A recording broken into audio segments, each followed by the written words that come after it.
কুমির তার বাচ্চার লিঙ্গ নিজেই ঠিক করে, কিন্তু কোনো ডিএনএ দিয়ে না, ডাক্তার না, ওষুধ না, জিন না, শুধু তাপমাত্রা।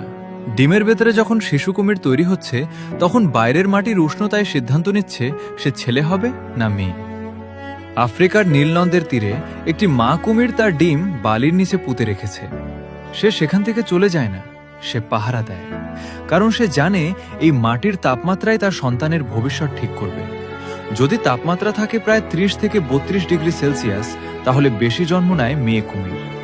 আর যদি তাপমাত্রা ওঠে 34 থেকে 36 ডিগ্রিতে, তাহলে জন্ম নেয় ছেলে কুমির। মাঝামাঝি তাপমাত্রায় আবার দুটোই হতে পারে।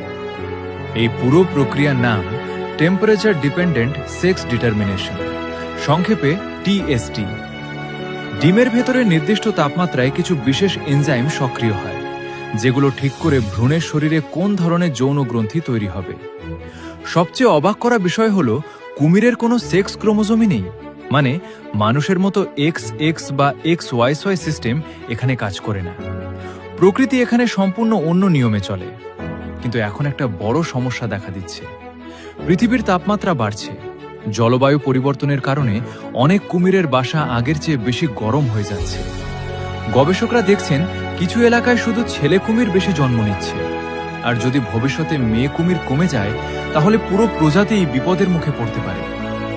একটা মা কুমির তার ডিম পাহারা দেয় প্রায় 3 মাস, রোদে, বৃষ্টিতে, বিপদের মাঝে। সে বিজ্ঞান বোঝে না, কিন্তু সৃষ্টিকর্তা তাকে শিখিয়েছে উষ্ণতাই তার সন্তানের জীবন নির্ধারণ করে। তাই পরের বার যখন কুমির দেখবেন, মনে রাখবেন সে শুধু একটা ভয়ঙ্কর সরীসৃপ না, সে প্রকৃতির সবচেয়ে পুরনো জেনেটিক ইঞ্জিনিয়ারদের একজন। তো আজকের এই টপিক কেমন লেগেছে তোমাদের? কমেন্টে লিখে জানাও।